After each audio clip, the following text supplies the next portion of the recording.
All right, so today we're going to talk about managing writing in online classes. And why won't my... Okay, so just some Zoom guidelines for the webinar. Just make sure you're muted when you're not speaking. Keep your video on so you can have community, but if you don't feel comfortable or you want to just chill and listen, that's fine too. If you have any questions or you want to talk to us, feel free to use the chat. And again, if you have technical issues, go ahead and let us know, or you can try exiting and coming back in. That'll work sometimes when you just need to reset. Okay, so we're going to start with an essential question today. How can we use writing in our online classes to help students develop skills beyond just the content? I think by thinking of those things, it helps us look at writing in a more holistic way and in a way that helps us engage our students a little bit more than just having to complete a task and check it off their list. So our goals, we're going to talk a little bit about synchronous versus asynchronous writing. We're going to explore some approaches to online writing tasks and also think more about the role of writing in general as it helps to build community for your classroom and helps them develop their skills, not only in writing, if you're in a writing class, but also if you are working with other types of content. The first things we have to think about are some factors. Whenever I'm considering how to design my course, I take this into consideration because everyone has a different approach.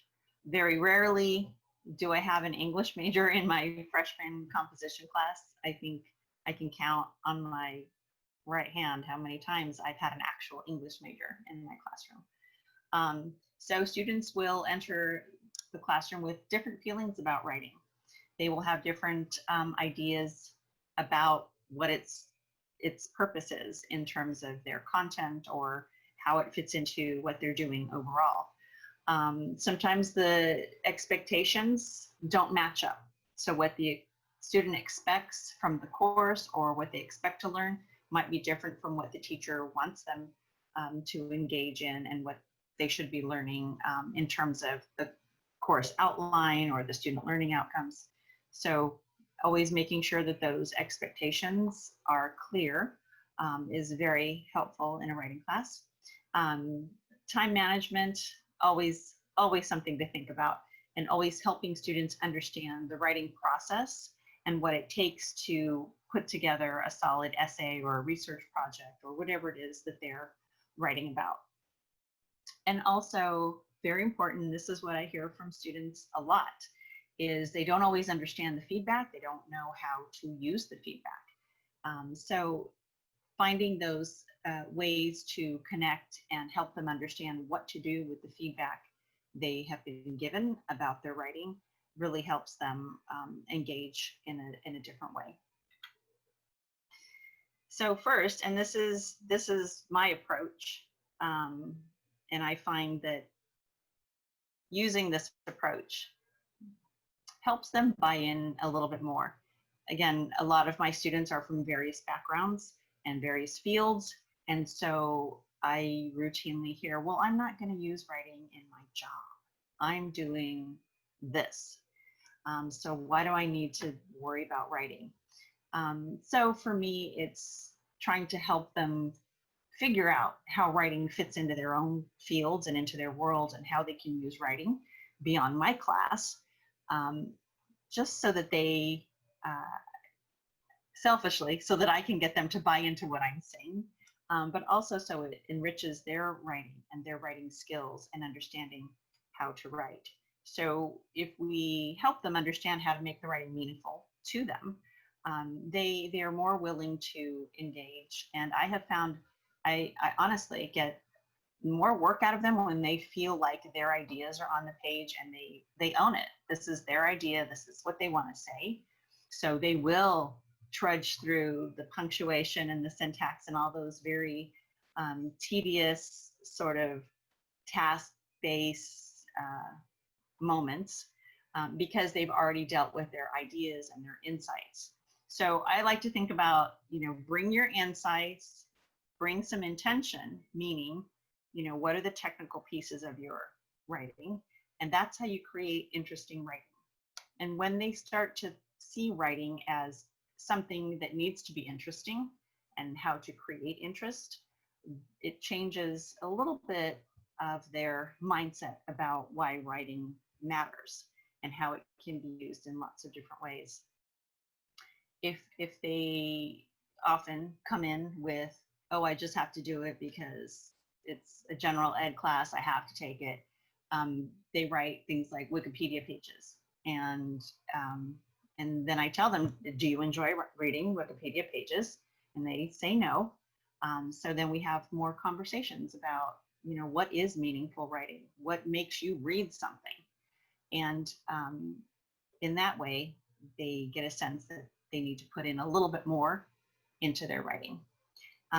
So I think this, for me, is good groundwork, whether you're teaching synchronously, asynchronously, online, or in a physical classroom. Always asking students to think about their writing in this way helps. One of the approaches that I think is helpful is engaging them in free writing. And I have a source here, and at the end, the full source material is there. But using free writes to ask them to reflect or just engage or prepare for the day's lesson really puts their mind into the classroom. Whether it's a writing class or any other class, you can use options like ask them to do some personal writings. It could be a news item. It could be about news in their field. What's the reaction? What do you feel about this? Is it something you're curious about? So you can always ask them to write about things that are discipline specific, what's going on in that field. And it also gives you an opportunity to introduce to them what you look at and what it means to be a scholar in that field. What are you reading? What's the latest news in that field? And this also helps them engage in the content in a different way.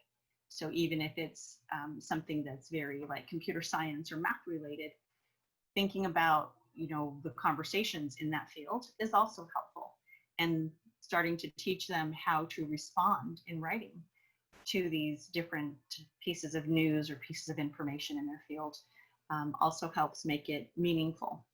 The one thing I know that they like is when I ask them to write and give advice to someone else. Like, what are your top 2 pieces of advice for being successful, in college or in this area, or any kind of advice they seem to like to be able to share their knowledge. And for me, the whole goal of the free write is just get them used to writing and getting their voice out on the page. So for free writes, I think that's a nice time to encourage the low stakes kind of a task that doesn't affect their grades, so that they're really free to put their ideas on the page. And it's also very freeing for you as an instructor, because then you're not looking for sentence structure and syntax and grammar or whatever it is that you're working on. It's simply a way for them to start putting their ideas on the page, and then you can start hearing their voices. And as we'll look at later, this also speaks to not only community, but to academic integrity. The more they feel that their voices and their opinions and ideas have value, the more they're going to use them, and there's less temptation to ask other people to write their essays. Another approach, synchronous, asynchronous, online, or in person. Workshops and group work, always great for active learning and for writing. They learn from each other, they share knowledge. Using discussion boards and the peer review features on an LMS are also really helpful. The students are are very comfortable using technology, and they will definitely use it. And sometimes they'll use it more than they would in a face-to-face discussion, or even in an online space where there's a lot of discussion going on. They're very good at using discussion boards to chat, things like that.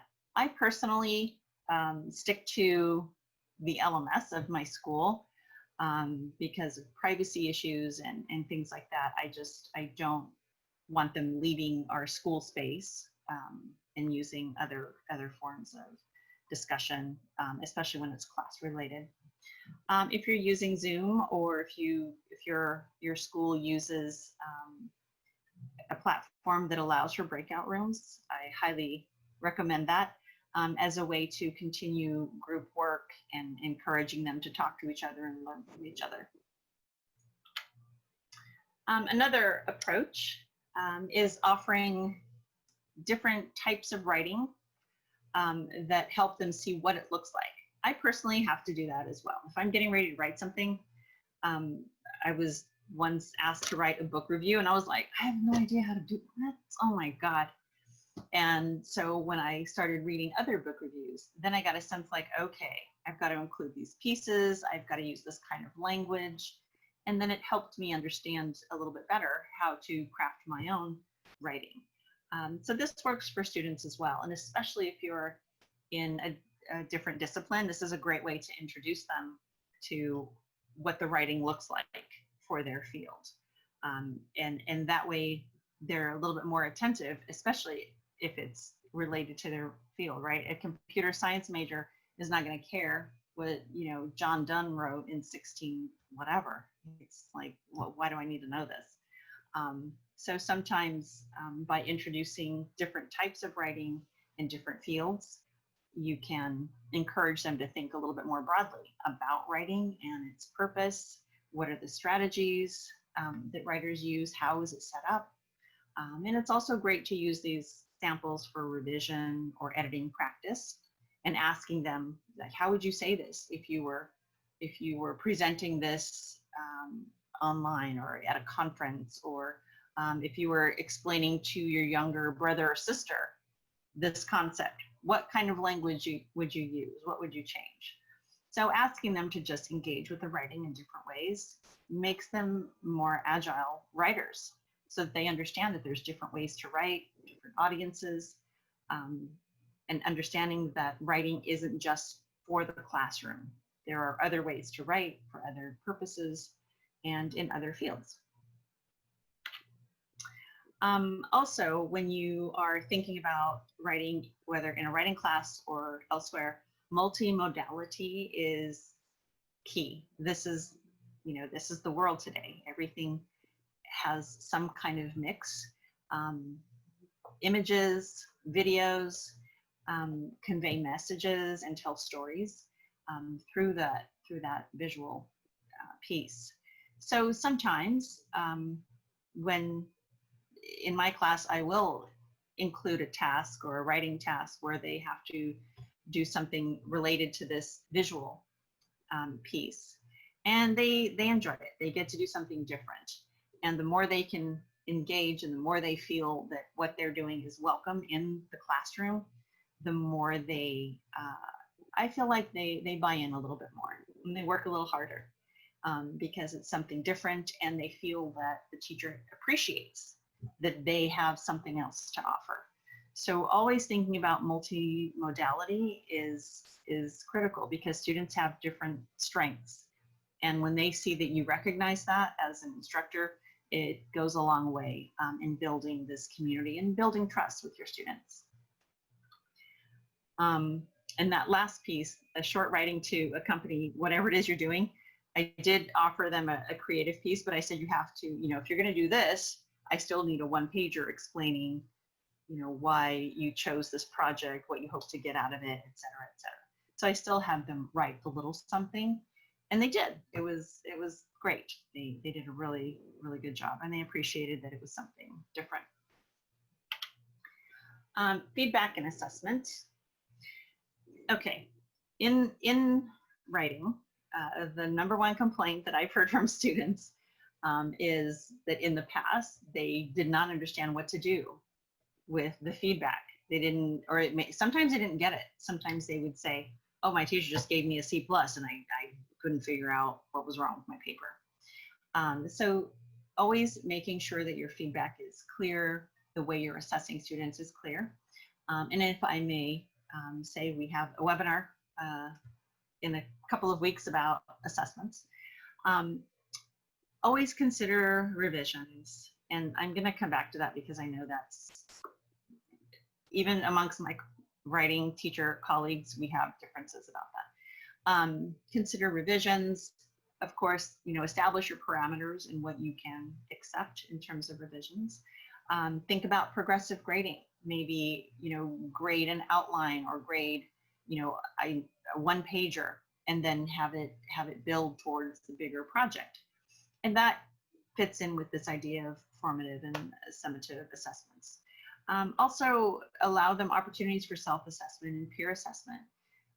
When I've asked students to give me a self-assessment, they usually are pretty spot on with what they need help with and what they want to work on.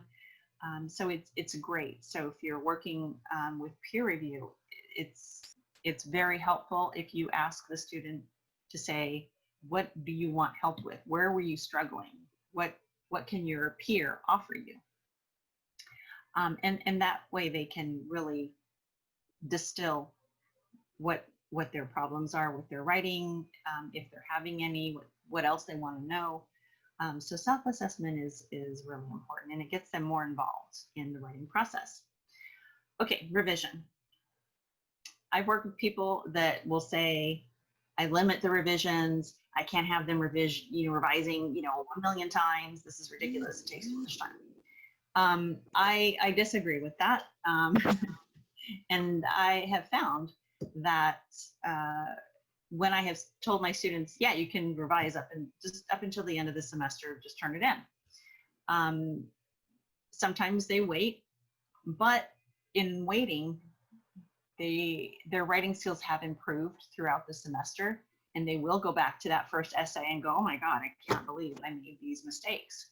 And they have a better sense of how to revise effectively and how to edit, and they come up with a much better paper and a better grade.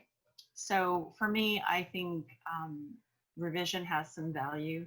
As I tell my students, yeah, go ahead, revise it, revise your paper, revise your life. I don't know. We always revise things in our world, so why not revise your paper? But I do have parameters. I'm like, you can't just, correct one paragraph and then that's it. I need to see something pretty substantial. So I think if you are going to allow revisions for a writing class, making sure you establish what that revision should look like, when it should be turned in, how much work needs to be done, how much of the feedback needs to be addressed. You might even consider asking them to write a paragraph about their revisions and what they learned in the process. That I've tried that as well, and usually they're pretty good about pinpointing, what they worked on and what they learned from it, and what they got out of it. So those are just some approaches that I have found helpful. Okay, extra credit. This is also a bit of controversy, I think, amongst colleagues of mine, and whether we should allow extra credit or not. But again, it's establishing those parameters. What does it look like? Try using something multimodal. If you're teaching a writing class, tell them, sure, create a PowerPoint presentation, create a video. Just finding a way to help them engage in something different, but still accomplishes this demonstration of the skills that they need to demonstrate. And you might even consider a student pitch. So you tell me, what do you think is an appropriate kind of project to show me these kinds of skills? When I've done that, the students are kind of shocked, like, you're not just going to tell me what to do. I said, no, you tell me, what do you want to do? And they've come up with some really interesting projects that still adhere to our learning outcomes and the right amount of work. So I say extra credit is good if you enter into that with intention and think about how will they demonstrate their skills through that extra credit. So to me, extra credit, I know that's it's tricky, and it's really up to the instructor whether they should allow it or not. Like, I'm not a fan of, oh, just go, attend this event and you'll get 10 points. I'm like, well, is it related to the class? Are they writing something? So always making sure that your extra credit has some kind of connection to your learning outcomes is key. But allowing students to be a little bit flexible and to really show you what they can do really, again, helps build community, build trust, gets them to think about writing and thinking about the class and how writing can be expressed and used in different ways. Okay, academic integrity. I had a webinar last week about that. I think it's particularly difficult with online classes because you're not there to see them write that essay exam. You're not there to see their writing and how they actually work through a paragraph. And of course, there are technology tools like Turnitin and all those kinds of things where you can check for plagiarism, or you can use like the Lockdown browser or Proctorio to watch them take the exam. That's absolutely there. But I think also if you work on these things like meaningful writing and building trust, bringing in those safety nets like revision or extra credit, and then scaffolding your assignments and your writing process, creating those benchmarks so that students can isolate the spot where they are struggling and helping them understand how to articulate that, either for themselves or to their peers or to you. They will talk to each other.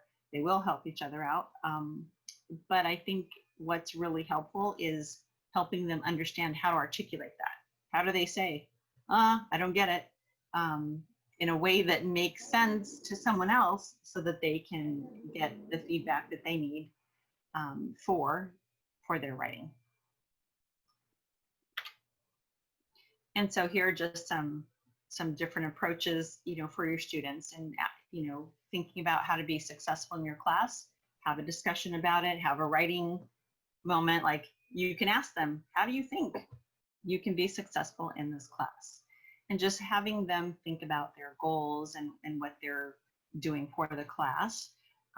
You can even ask them to write, hey, have you ever struggled in this subject? How did you get help? What did you do about it?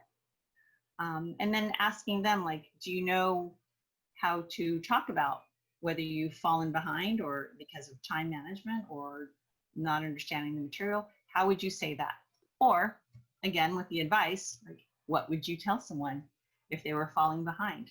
How would you tell them to get help? Sometimes if you take them out of the mix for a minute, they come up with some great answers and great responses. Like, oh, I would tell, my younger brother struggled with this, and so I told him he needs to do X, Y, Z. Sometimes just articulating that and getting it on the page makes it a little bit more tangible. And also, talking to them about time management resources, how much time something might take, particularly for a writing class. A lot of students come out of high school having accomplished writing essays to a certain degree, and so they've gotten used to it. And they feel like, oh, I can just knock it out. I can just do it the night before and it'll be fine. Sometimes it takes a little more guidance and practice to understand that it takes a little bit longer. It's not always going to be the kind of task that you can just do the night before. And I've heard this from a lot of students when they turn something in, like, yeah, I thought I could just do it the night before, and oh my gosh. It took me a lot longer. So for instance, if you've got a class and they've got to turn in a research paper, let's say, you as the instructor can help them by setting up these benchmarks and really scaffold it so that they're working through that process. So, the first time they realize, oh God, this is going to take me forever. And if I wait till the last minute, I'm really going to struggle. Letting them see that early on is really helpful, especially if they're having to read journal articles or things for their field or their discipline. Helping them understand how to manage that whole process of writing will really help reduce their anxiety, and it will help reduce those last minute, oh my God, I don't know what to do, and I need help, and can I have an extension? And I think it just makes the process a lot smoother. And then also when you're online or face-to-face, having those check-ins or mini conferences, whether it's just grade checks, like how are you doing, where are you, here's where your grade stands at the moment, and making those meetings task related. So for instance, hey, bring in your thesis or bring in your first page. Let's see what you're working on. Then you can have a conversation about how the rest of the project will play out.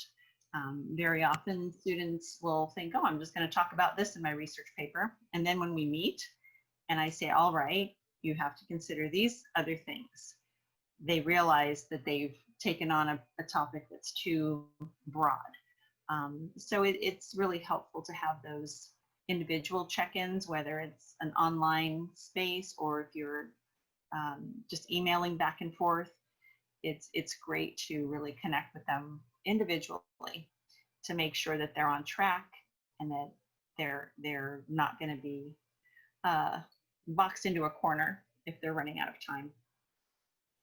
And then also, again, building in safety nets into your course design. So late work, being clear about how that's dealt with, what to do about it, whether you allow revisions or don't, and what are the parameters for that, what happens if they miss an exam or if they miss work or their technology fails them during an exam. So always building in those safety nets will also be great, not only to help cut down on the temptation to cheat on their exams or their papers, but it demonstrates that you care about them, you care that they're successful. I think that's important to the student. They like to feel that their teacher actually cares about whether they're successful or not.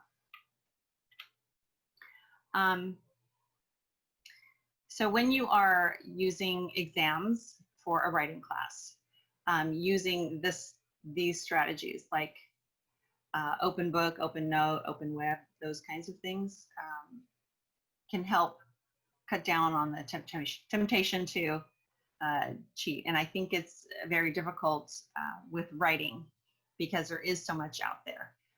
So things like study guides, timed exams, multi-part exams are also helpful, even for writing exams. And I've used the multi-part exams pretty successfully. So they turn in one thing that's just a raw outline or just a general free write of their ideas. And then I say, okay, now take this and turn that into an essay. Or yes, work on this piece. So maybe thinking of exams as multi-part rather than just here's this one and then that's it.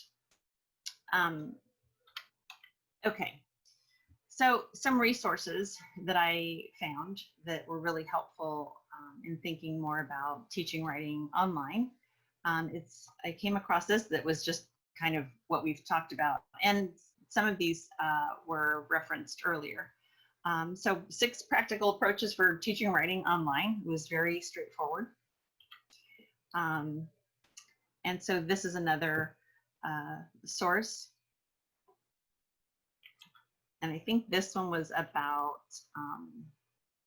just using multimodality in composition.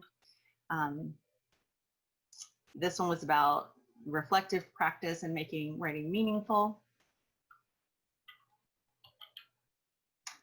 And this one was, what was this one about? And I think along the same lines of using models and making it meaningful to them in the classroom. And again, these will be posted on our website when the slides are posted. And then just a bit about metacognition and science and writing. Then I come across this book as well. I haven't read the whole thing, but the introduction is available online, and you can preview the contents and the full introduction. And what I thought was interesting was that it was written in 2009, and in the first part of his intro, he's saying, okay, so you're shifting your regular class to an online space. And I'm like, well, how did you know? But this is a person who's been teaching in, you know, both online and face-to-face. So he's had to adjust his courses according to wherever he was teaching. So it had a lot of great information, and not just for teaching writing online, but just for moving your class from an online space, from a face-to-face to an online format. And then finally, here's my favorite quote, because this is what I like. And she's an essayist, Susan Sontag. And that was a quote from her: love words, agonize over sentences, and pay attention to the world. And in my classes, I introduce them and I tell them this is my favorite quote. So this is kind of the overarching theme of my course, right? It's paying attention to the world, what's happening out there. Writing doesn't exist in a bubble. And then really be intentional. What are you saying in your sentences? What are the ideas you want to convey to your reader? So thinking about, you know, what are the words that you're using? What do your sentences look like? How are your ideas being expressed? And when I started focusing more on this kind of writing and thinking about writing in this way, the students produced interesting writing because it was special to them. It was what they thought was important. And ultimately, this is what we discuss in my writing class. I'm like, you know, if you thought it was interesting, it was probably interesting to the person who wrote it. If you're writing about something you're not interested in, your reader will also not be interested.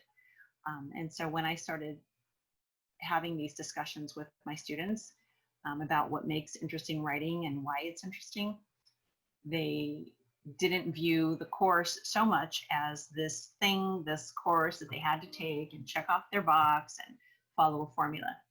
And the students that did want to follow the formula, really, it took them a while to warm up to this. They were like, oh, I have to come up with my own ideas? Oh my gosh. And it was almost foreign to them that they could use their own ideas in their writing.